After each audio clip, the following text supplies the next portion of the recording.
All right, here we go. We got the Autopar, supposedly 1974 Autopar, and I don't know. It's hard to read what it says on here, but it says Chrysler Canada Limited, Windsor, Ontario. Titan 2/3 turn after gasket.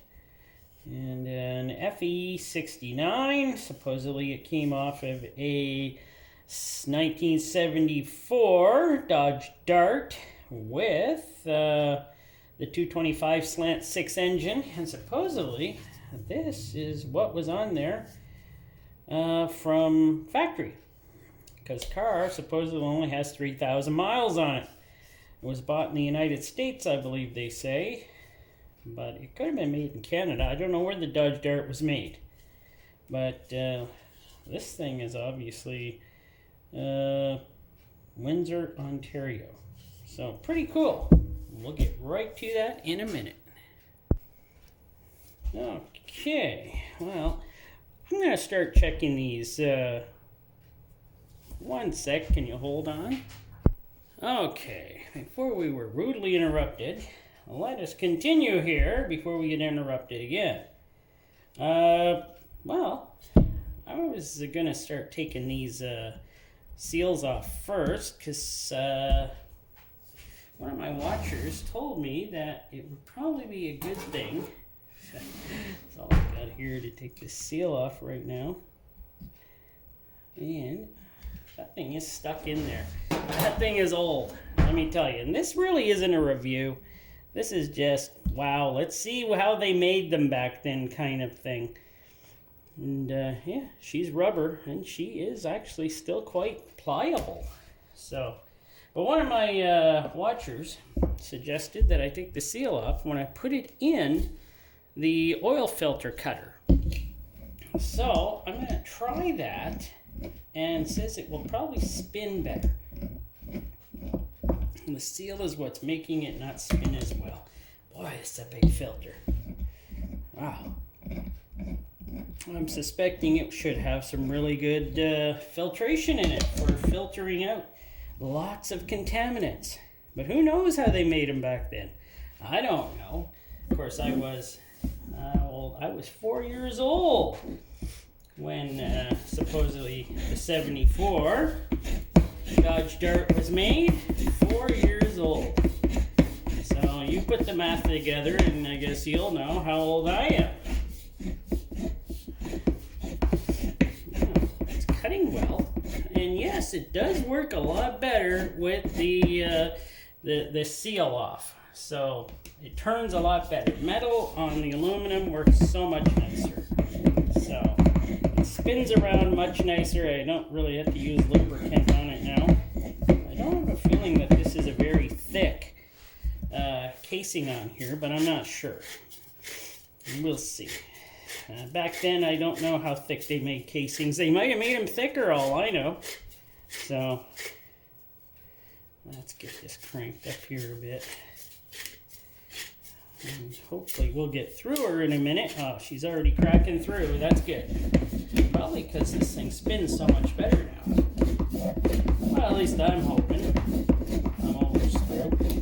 It'd be nice to see how Autopar, Chrysler Corp, made filters back then. And I wonder who made their filter for them, or if they did it themselves. So, sheet part yet? Not quite. But it's getting close.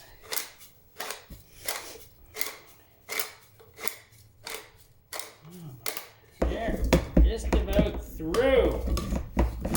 There we are, we're through on that filter. It'd be nice if Wix made these for them back then, man. That would really make a nice filter.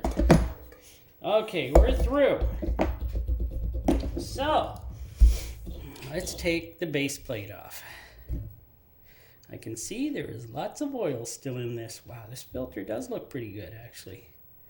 Okay, there's still lots of oil in here. I'm so glad. Let me go grab some gloves.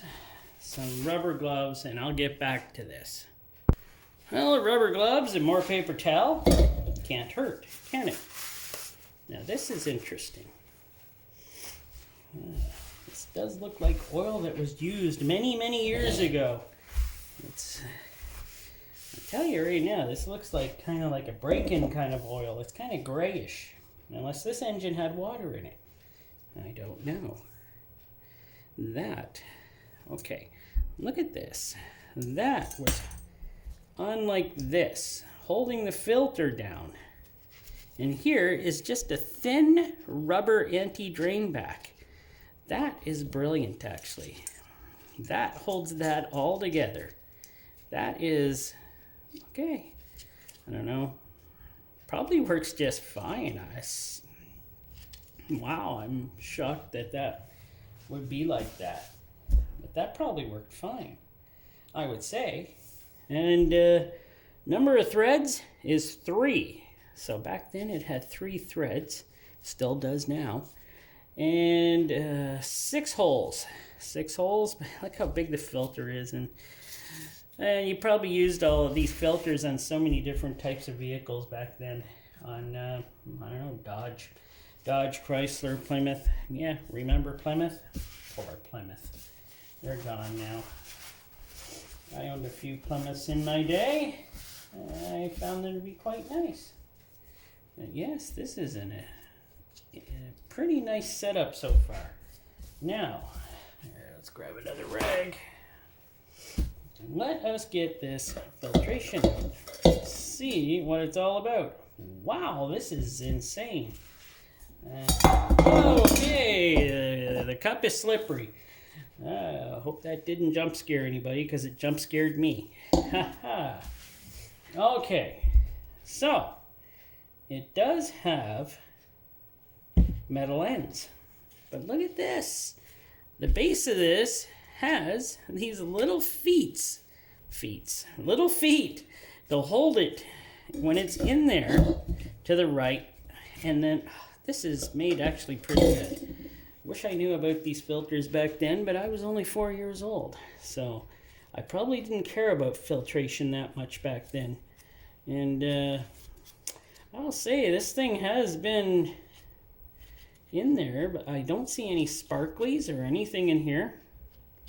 So yeah, well, like I said, this thing only, well, I don't know, with 3,000 miles you expect to see a little bit of metal particles in here, I guess. But I'll tell you right now, this smells like an engine that has been sitting for a very long time, and then they started it up and mixed all the gasoline that probably flowed into the oil from the carburetor, and they started it. This has a very distinct aroma of gasoline and oil. It's very, very smelly. It's not a nice smell. So, that is a very distinct aroma.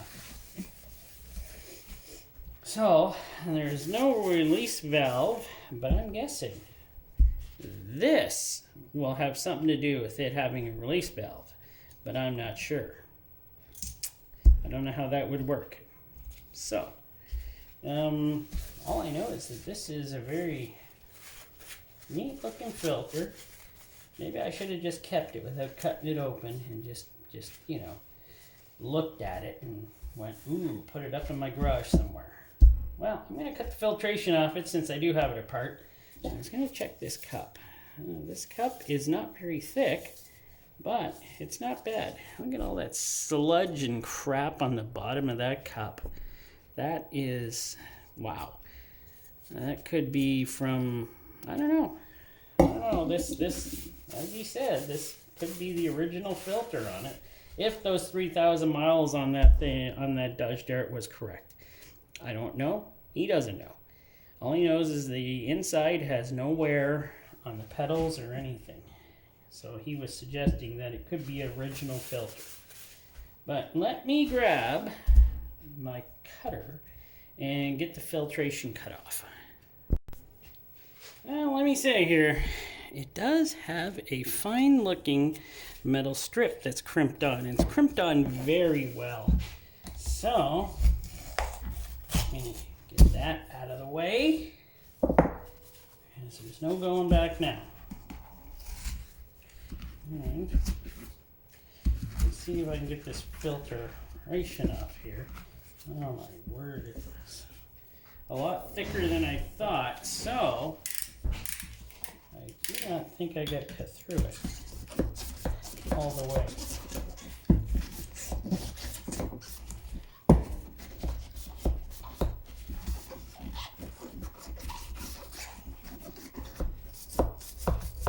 Wow.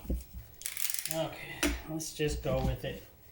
Let's see what we can do. Let's just see if we can get this filtration off with the least amount of damage to me as possible, because this stuff is hard to cut.